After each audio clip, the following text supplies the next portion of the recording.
A very good day to all. My name is Navneet Kaur, Assistant Professor in History. Now we will start the next topic, and the next topic is the age of the Gupta. And the topic is the Gupta Empire. ठीक है, the Gupta empire ਦੇ ਵਿੱਚ ਅਸੀਂ ਕਰਾਂਗੇ ਕਿ ਗੁਪਤ ਸਾਮਰਾਜ ਹੈਗਾ ਜੋ ਐਮਪਾਇਰ ਮਤਲਬ ਸਾਮਰਾਜ ਜੋ ਹੈਗਾ ਵਾ ਉਸਨੂੰ ਐਸਟੈਬਲਿਸ਼ ਮਤਲਬ ਕਿ ਉਸ ਦੀ ਸਥਾਪਨਾ ਕਿਸਨੇ ਕੀਤੀ ਸੀ। ਠੀਕ ਹੈ, ਜਿੱਦਾਂ ਤੁਸੀਂ ਮੌਰੀਆ ਦੇ ਬਾਰੇ ਵਿੱਚ ਪੜ੍ਹਿਆ। ਹੁਣ ਅਸੀਂ ਉਸ ਤੋਂ ਅੱਗੇ ਜਿਹੜਾ ਨੈਕਸਟ ਚੈਪਟਰ ਹੈਗਾ ਗੁਪਤ ਟਾਈਮ ਪੀਰੀਅਡ ਦੇ ਵਿੱਚ ਤੇ ਅਸੀਂ ਉਹਦੇ ਬਾਰੇ ਵਿੱਚ ਪੜਾਂਗੇ। ਤਾਂ ਤੁਹਾਨੂੰ ਮੈਂ ਸਭ ਤੋਂ ਪਹਿਲਾਂ ਦੱਸ ਦੇਵਾਂ ਕਿ ਪੁਰਾਣੇ ਟਾਈਮ ਪੀਰੀਅਡ ਦੇ ਵਿੱਚ ਏਸ਼ੀਅਨ ਟਾਈਮ ਪੀਰੀਅਡ ਦੇ ਵਿੱਚ ਜਿਹੜਾ ਗੁਪਤ ਐਮਪਾਇਰ ਯਾਨੀ ਕਿ ਗੁਪਤ ਸਾਮਰਾਜ ਹੈ ਉਸਨੂੰ ਬਹੁਤ ਹੀ ਜ਼ਿਆਦਾ ਇੰਪੋਰਟੈਂਸ ਦਿੱਤੀ ਜਾਂਦੀ ਸੀ।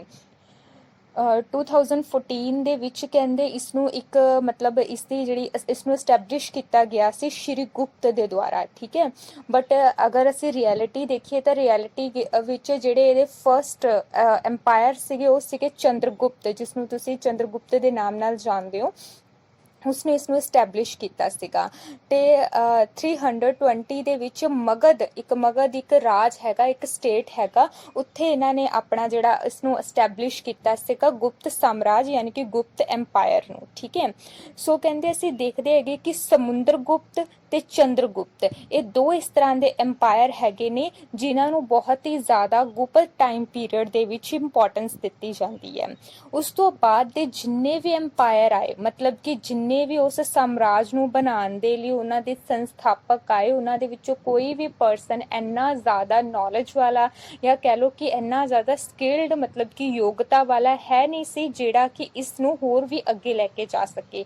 ਇਸ ਲਈ ਅਗਰ ਅਸੀਂ ਗੁਪਤ ਟਾਈਮ ਪੀਰੀਅਡ ਕਰਦੇ ਹਾਂ ਤੇ ਗੁਪਤ ਟਾਈਮ ਪੀਰੀਅਡ ਦੇ ਵਿੱਚ the two important person, the one is a ਸਮੁੰਦਰ ਗੁਪਤ and the second is a Chandragupta. ਇਹ ਦੋ ਪਰਸਨ ਇੱਦਾਂ ਦੇ ਨੇ ਜਿਨ੍ਹਾਂ ਦੇ ਅਕੋਰਡਿੰਗ ਜਿਨ੍ਹਾਂ ਨੇ ਆਪਣੇ ਜਿਹੜੇ ਸਾਮਰਾਜ ਨੂੰ ਅੱਗੇ ਤੋਂ ਅੱਗੇ ਵਧਾਉਣ ਦੀ ਕੋਸ਼ਿਸ਼ ਕੀਤੀ, ਬਟ ਇਸ ਤੋਂ ਬਾਅਦ ਜਿਹੜਾ ਸੀਗਾ ਗੁਪਤ ਟਾਈਮ ਪੀਰੀਅਡ ਖਤਮ ਹੋ ਗਿਆ ਸੀ। ਠੀਕ ਹੈ, ਸੋ ਕਹਿੰਦਾ ਇਹ ਜਿਹੜਾ ਵੰਸ਼ ਸੀਗਾ ਇਹ ਜਿਹੜਾ ਸਾਮਰਾਜ ਸੀਗਾ ਕਹਿੰਦੇ ਇਹ ਜਲਦੀ ਹੀ ਖਤਮ ਹੋ ਗਿਆ ਸੀਗਾ।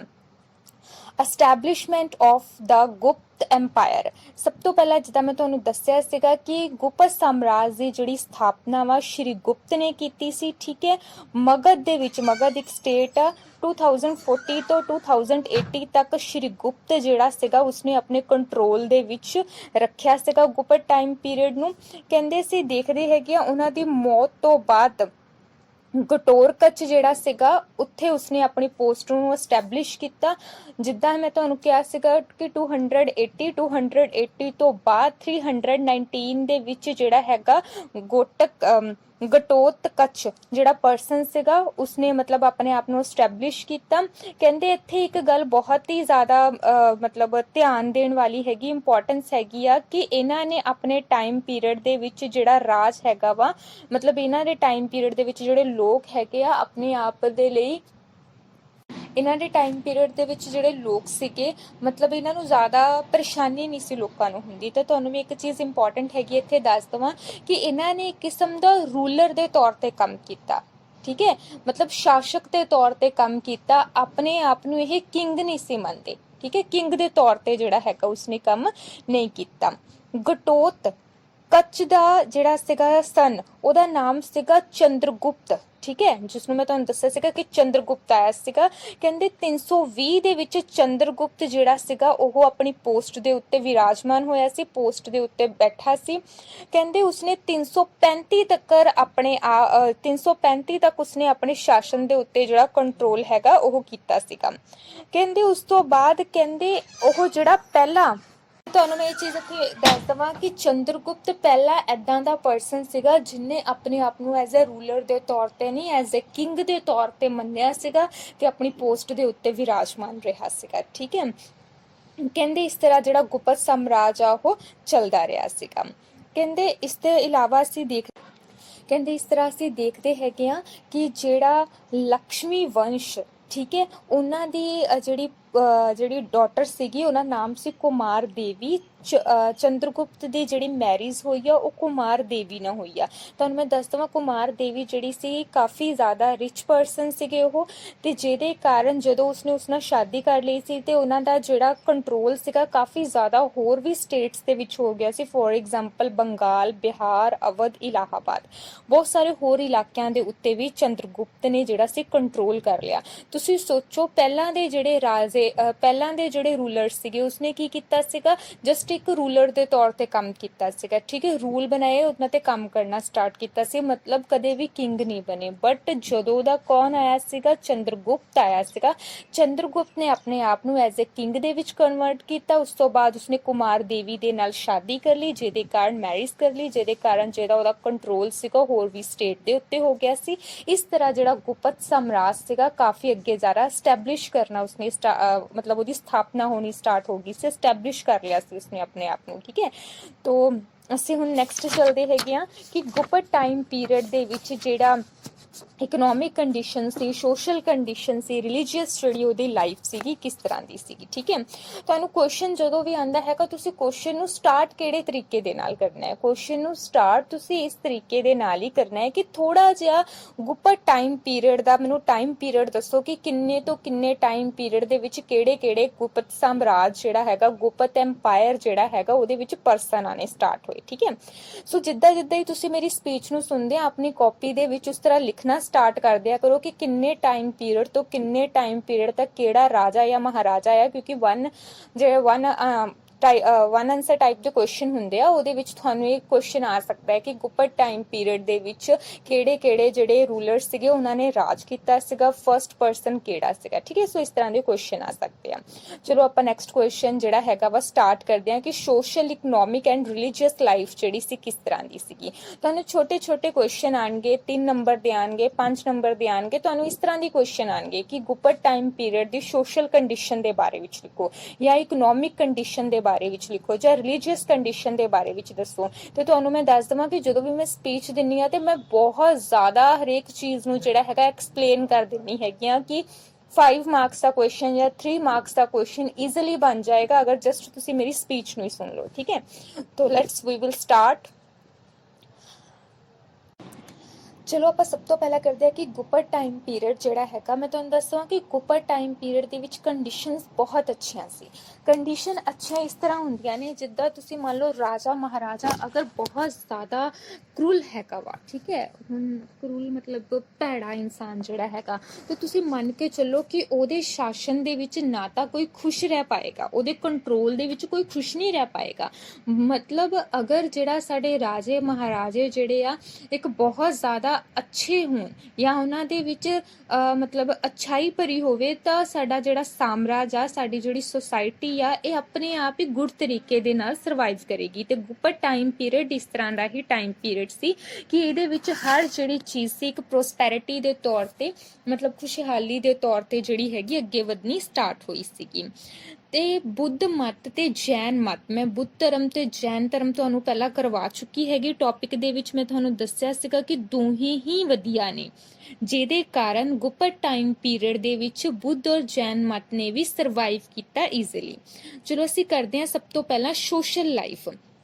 ਰਾਜੀ ਇੱਕ ਟ੍ਰਿਕ ਹੁੰਦੀ ਹੈ, ਜਿੱਦਾਂ ਮੰਨ ਲਓ ਮੈਨੂੰ ਕੋਈ ਕੁਐਸਚਨ ਆ ਗਿਆ ਪਰ ਮੈਂ ਨਹੀਂ ਪੇਪਰ ਦੇ ਵਿੱਚ ਪੜ੍ਹ ਕੇ ਗਈ, ਠੀਕ ਹੈ, ਇੱਕ ਟ੍ਰਿਕ ਹੈਗੀ, ਮੈਂ ਨਹੀਂ ਕਹਿੰਦੀ ਕਿ ਅਪਣਾਓ, ਬਟ ਬਹੁਤ ਜਦੋਂ ਆਪਾਂ ਕਲਾਸ ਵੀ ਲੈਂਦੇ ਹੈਗੇ ਆ ਤੇ ਮੈਂ ਸਪੈਸ਼ਲੀ ਕਲਾਸ ਦੇ ਵਿੱਚ ਵੀ ਬੱਚਿਆਂ ਨੂੰ ਇਹ ਚੀਜ਼ ਸਮਝਾਉਣੀ ਹੁੰਦੀ ਹੈ ਕਿ ਰੱਬ ਨਾ ਕਰੇ, ਖੁਦਾ ਨਾ ਵਾਸਤਾ ਕਰ ਤੁਹਾਨੂੰ ਕੋਈ ਕੁਐਸਚਨ ਆ ਜਾਂਦਾ ਹੈ, ਠੀਕ ਹੈ, ਤੁਹਾਨੂੰ ਨਹੀਂ ਪਤਾ ਲੱਗਦਾ, ਮੈਨੂੰ ਨਹੀਂ ਪਤਾ ਹੈਗਾ ਕਿ ਕਿਹੜਾ ਕੁਐਸਚਨ ਆ ਗਿਆ ਹੈਗਾ। ਮੰਨ ਲਓ ਕਿ ਮੈਂ ਤੁਹਾਨੂੰ ਮੌਰੀਆ ਟਾਈਮ ਪੀਰੀਅਡ ਵੀ ਕਰਵਾਤਾ, ਗੁਪਤ ਟਾਈਮ ਪੀਰੀਅਡ ਵੀ ਕਰਵਾਤਾ, ਤੁਹਾਨੂੰ ਮੌਰੀਆ ਟਾਈਮ ਪੀਰੀਅਡ ਪਤਾ ਹੈਗਾ ਕਿ ਮੌਰੀਆ ਟਾਈਮ ਪੀਰੀਅਡ ਵਿੱਚ ਕੀ ਕੁਝ ਹੋਇਆ ਸੀਗਾ, ਲੇਕਿਨ ਤੁਹਾਨੂੰ ਉਹਦੀ ਸੋਸ਼ਲ ਲਾਈਫ ਬਾਰੇ ਨਹੀਂ ਪਤਾ।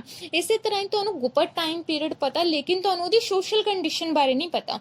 ਬੇਟਾ ਜਦ ਮੈਂ ਇਹ ਚੀਜ਼ ਤੁਹਾਨੂੰ ਕਰਵਾ ਰਹੀ ਹੈਗੀ ਆ ਕਿ ਗੁਪਤ ਟਾਈਮ ਪੀਰੀਅਡ ਵਿੱਚ ਰਾਜੇ ਮਹਾਰਾਜੇ ਅੱਛੇ ਸੀ ਤੇ ਅੱਛੇ ਤੋਂ ਹਿਸਾਬ ਲਗਾ ਲਓ, ਮਤਲਬ ਉਸੇ ਤੋਂ ਹੀ ਤੁਸੀਂ ਇੱਕ ਟ੍ਰਿਕ ਨੂੰ ਯੂਜ਼ ਕਰ ਲਓ ਕਿ ਉਹਨਾਂ ਦੀ ਸੋਸ਼ਲ ਕੰਡੀਸ਼ਨ ਅੱਛੀ ਹੀ ਹੋਏਗੀ।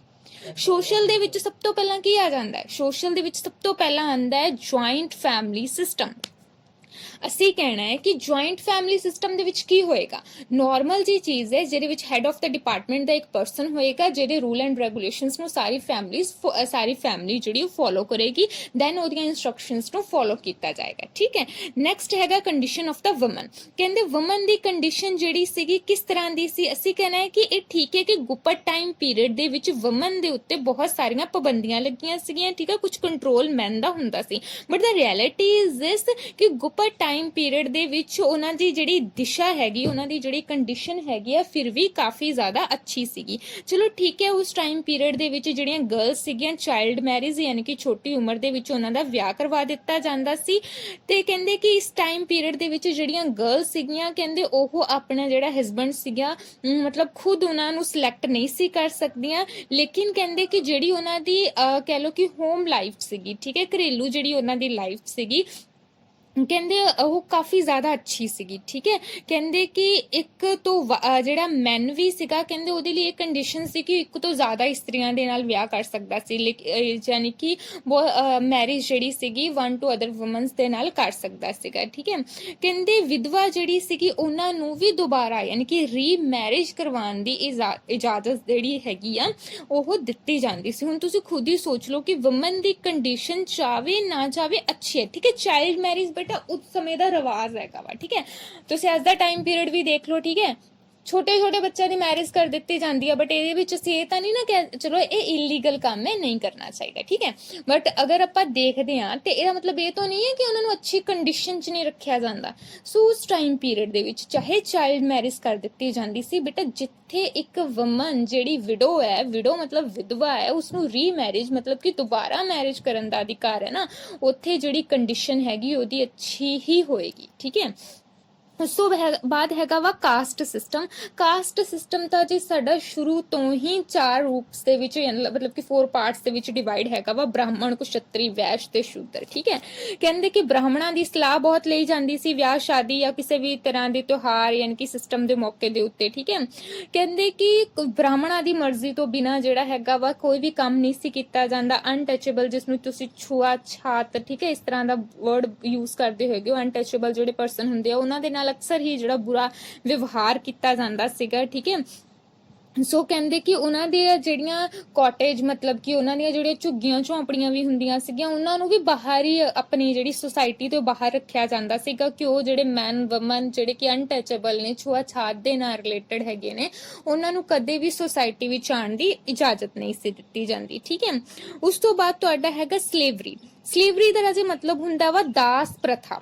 ਅਸੀਂ ਕਵਾਂਗੇ ਦਾਸ ਪ੍ਰਥਾ ਪ੍ਰਚਲਿਤ ਸੀਗੀ। ਠੀਕ ਹੈ, ਜਿਹੜੇ ਕੈਦੀ ਹੁੰਦੇ ਸੀ ਜਾਂ ਫਿਰ ਜਿਹੜੇ ਕਿ ਮਤਲਬ ਕਿਸੇ ਚੀਜ਼ ਦੇ ਨਾਲ ਜਿੱਦਾਂ ਲੜਾਈ ਵਗੈਰਾ ਵਾਰ ਵਗੈਰਾ ਕਰਨ ਜਾਂਦੇ ਆ, ਕੁਝ ਪਰਸਨ ਉੱਚੋਂ ਹਾਰ ਜਾਂਦੇ ਆ, ਲੇਕਿਨ ਫਿਰ ਵੀ ਅਸੀਂ ਉਹਨਾਂ ਨੂੰ ਬੰਦੀ ਬਣਾ ਕੇ ਉਹਨਾਂ ਤੇ ਕੰਟਰੋਲ ਕਰਕੇ ਉਹਨਾਂ ਨੂੰ ਆਪਣੀ ਜਿਹੜੀ ਸੁਸਾਇਟੀ ਦੇ ਵਿੱਚ ਲੈ ਆਉਂਦੇ, ਉਹ ਸਾਰੇ ਕੀ ਸੀ, ਸਲੇਵ ਬਣ ਜਾਂਦੇ ਸੀਗੇ। ਕਹਿੰਦੇ ਸਲੇਵ ਜਿਹੜੇ ਸੀਗੇ ਉਹ ਆਪਣੀ ਫਰੀडम ਵੀ ਪ੍ਰਾਪਤ ਕਰ ਸਕਦੇ ਸੀਗੇ। ਠੀਕ ਹੈ, ਕਹਿੰਦੇ ਅਸਲ ਵਿੱਚ ਗੁਪਤ ਟਾਈਮ ਪੀਰੀਅਡ ਦੇ ਵਿੱਚ ਜਿਹੜੇ ਸਲੇਵਰੀ ਸਿਸਟਮ ਸੀ ਨਾ ਉਹ ਬਹੁਤ ਜ਼ਿਆਦਾ ਕਹਿ ਲਓ ਕਿ ਰਿਜਿਡ ਮਤਲਬ ਕਿ ਕਠੋਰ ਨਹੀਂ ਸੀਗੀ। ਠੀਕ ਹੈ, ਠੀਕ ਹੈ, ਦਾਸ ਬਣ ਜਾਂਦੇ ਸੀ, ਲੇਕਿਨ ਉਹ ਮਤਲਬ ਕਹਿ ਲਓ ਕਿ ਰਾਜੇ ਦੇ ਕੰਟਰੋਲ ਦੇ ਅੰਡਰ ਕੰਮ ਕਰਕੇ ਉਸਨੂੰ ਆਪਣੇ ਰਾਜੇ ਨੂੰ ਯਾਨੀ ਕਿ ਆਪਣੇ ਅੰਡਰ ਲੈ ਕੇ ਉਹਨਾਂ ਦੇ ਨਾਲ ਲੋਇਲਟੀ ਵਾਲਾ ਸਿਸਟਮ ਅਪਣਾ ਕੇ ਦੈਨ ਆਪਣੀ ਜਿਹੜੀ ਫਰੀडम ਆ ਉਹ ਪ੍ਰਾਪਤ ਕਰ ਸਕਦੇ ਸੀ। ਠੀਕ ਹੈ, ਆਰਨਾਮੈਂਟਸ ਐਂਡ ਡਰੈਸਿਸ। ਕਹਿੰਦੇ ਕਿ ਡਰੈਸਿਸ ਵਗੈਰਾ ਕਿਸ ਤਰ੍ਹਾਂ ਦੀਆਂ ਹੁੰਦੀਆਂ ਸੀ। ਦੇਖੋ ਵੀ ਹੁਣ ਮੈਂ ਜੇ ਇਹ ਕਹਿ ਦੇਵਾਂ ਕਿ ਪੁਰਾਣੇ ਟਾਈਮ ਪੀਰੀਅਡ ਦੇ ਵਿੱਚ ਜੀਨਸ ਵਗੈਰਾ ਚੱਲਦੀਆਂ ਸੀ ਤਾਂ ਪੋਸੀਬਿਲਿਟੀ ਹੀ ਹੈ ਨਹੀਂ, ਹੈ ਨਾ। ਤਾਂ ਫਿਰ ਨਾਰਮਲ ਜੀ ਗੱਲ ਹੈ ਕਿ ਤੁਸੀਂ ਆਪਣੇ ਮਾਈਂਡ ਦੇ ਨਾਲ ਹੀ ਸੋਚ ਲਓ ਕਿ ਉੱਥੇ ਸੂਤੀ, ਰੇਸ਼ਮੀ, ਉੱਨੀ ਇਸ ਤਰ੍ਹਾਂ ਦੀਆਂ ਪੋਸ਼ਾਕਾਂ ਪਹਿਨਦੇ ਸੀ, ਸੋਨਾ ਚਾਂਦੀ ਯਾਨੀ ਕਿ 골ਡ ਸਿਲਵਰ ਇਸ ਤਰ੍ਹਾਂ ਦੀਆਂ ਚੀਜ਼ਾਂ ਦਾ ਬਹੁਤ ਸ਼ੌਂਕ ਸੀਗਾ। ਠੀਕ ਹੈ, ਵੂਮਨਸ ਜਿਹੜੀਆਂ ਸੀ ਪਾਊਡਰ, ਲਿਪਸਟਿਕ ਇਸ ਤਰ੍ਹਾਂ ਦੀਆਂ ਚੀਜ਼ਾਂ ਨੂੰ ਉਹ ਯੂਜ਼ ਕਰਦੀਆਂ ਸੀਗੀਆਂ। ਠੀਕ ਹੈ, ਉਸ ਤੋਂ ਬਾਅਦ ਇੰਟਰਟੇਨਮੈਂਟ। ਰਾਜੇ ਇੰਟਰਟੇਨਮੈਂਟ ਵੀ ਸੇਮ ਹੀ ਹੋਏਗਾ। ਹੁਣ ਮੈਂ ਕਹਿ ਦੇਵਾਂ ਕਿ ਉਹਨਾਂ ਦੇ ਕੋਲ ਆਈਫੋਨ ਸੀਗੇ ਤਾਂ ਇਹ ਵੀ ਤਾਂ ਪੋਸੀਬਲ ਨਹੀਂ ਨਾ ਹੈਗਾ। ਤਾਂ ਫਿਰ ਐਂਟਰਟੇਨਮੈਂਟ ਲਈ ਕੀ ਹੋ ਸਕਦਾ ਹੈ, ਹਾਰਸ ਰਾਈਡਿੰਗ, ਠੀਕ ਹੈ, ਗਲੈਮਿੰਗ ਕਰਨਾ, ਜੂਆ ਵਗੈਰਾ ਖੇਡਣਾ, ਠੀਕ ਹੈ, ਪਸ਼ੂਆਂ ਦੀ ਦੌੜ ਲਗਾ ਦੇਣਾ, ਐਨੀਮਲਸ ਰਾਈਡਿੰਗ ਕਰਵਾ ਦੇਣਾ। ਠੀਕ ਹੈ, ਸੋ ਇਸ ਤਰ੍ਹਾਂ ਦੀਆਂ ਚੀਜ਼ਾਂ ਜਿਹੜੀਆਂ ਨਾਚ ਗਾਣਾ, ਠੀਕ ਹੈ, ਮਿਊਜ਼ਿਕ ਸਿਸਟਮ, ਇਹ ਸਾਰਾ ਕੀ ਹੈਗਾ ਇੱਕ ਕਿਸਮ ਦਾ ਉਹਨਾਂ ਦਾ ਇੰਟਰਟੇਨਮੈਂਟ ਸੋਰਸ ਹੈਗਾ ਵਾ। ਮੈਂ ਉਮੀਦ ਕਰਦੀ ਹਾਂ ਕਿ ਮੇਰਾ ਜਿਹੜਾ ਪੜ੍ਹਾਇਆ ਗਿਆ ਚੈਪਟਰ ਹੈਗਾ ਵਾ ਇਹ ਤੁਹਾਨੂੰ ਮਤਲਬ ਸਮਝ ਆਇਆ ਹੋਏਗਾ। ਸਟੂਡੈਂਟਸ ਇੱਕ ਮੇਰੀ ਰਿਕੁਐਸਟ ਹੈਗੀ ਆ ਕਿ ਜਿਨ੍ਹਾਂ ਦੇ ਕੋਲ ਵੀ ਪੋਲ ਸਾਇੰਸ ਔਰ ਹਿਸਟਰੀ ਹੈਗੀ ਆ, ਪਲੀਜ਼ ਮੈਨੂੰ ਇੰਡੀਵਿਜੂਅਲੀ ਮੈਸੇਜ ਕਰ ਦੇਣ ਕਿ ਮੇਰੇ ਕੋਲ ਇਹ ਸਬਜੈਕਟ ਨੇ, ਠੀਕ ਹੈ। ਸੋ ਮੈਂ ਆਪਣੇ ਬਿਹਾਫ ਤੇ ਵੀ ਤੁਹਾਨੂੰ ਕੁਝ ਕੁਐਸਚਨ ਜਿਹੜੇ ਹੈਗੇ ਉਹ ਕਰਨਾ ਚਾਹੁੰਦੀ ਹਾਂ। ਸੋ ਪਲੀਜ਼ ਡੀਅਰ ਸਟੂਡੈਂਟ, ਅਗਰ ਤੁਹਾਨੂੰ ਲੱਗੇ ਕਿ ਤੁਹਾਨੂੰ ਕਿਸੇ ਤਰ੍ਹਾਂ ਦੀ ਕੋਈ ਪ੍ਰੋਬਲਮ ਆ ਰਹੀ ਹੈ, ਲੈਂਗੁਏਜ ਦੇ ਵਿੱਚ ਪ੍ਰੋਬਲਮ ਆ ਰਹੀ ਹੈਗੀ ਆ, ਜਾਂ ਤੁਹਾਨੂੰ ਸਮਝ ਵਿੱਚ ਨਹੀਂ ਆ ਰਿਹਾ, ਪਲੀਜ਼ ਮੈਨੂੰ ਮੈਸੇਜ ਕਰ ਸਕਦੇ ਹੋ ਤੁਸੀਂ। ਤੇ ਆਈ ਹੋਪ ਸੋ ਤੁਹਾਨੂੰ ਅੱਜ ਦਾ ਜਿਹੜਾ ਗੁੱਪਾ ਟਾਈਮ ਪੀਰੀਅਡ ਹੈਗਾ ਸਮਝ ਆਇਆ ਹੋਏਗਾ। ਡੀਅਰ ਸਟੂਡੈਂਟਸ, ਰਿਕੁਐਸਟ ਹੈਗੀ ਹੈ ਕਿ ਮੈਨੂੰ ਮੈਸੇਜ ਕਰ ਦੇਣਾ ਜਿਨ੍ਹਾਂ ਸਟੂਡੈਂਟਸ ਦੇ ਕੋਲ ਵੀ ਪੋਲ ਸਾਇੰਸ ਔਰ ਹਿਸਟਰੀ ਜਿਹੜਾ ਹੈਗਾ ਵਾ ਸਬਜੈਕਟ ਦੇ ਤੌਰ ਤੇ ਹੈਗਾ ਵਾ। Thank you dear.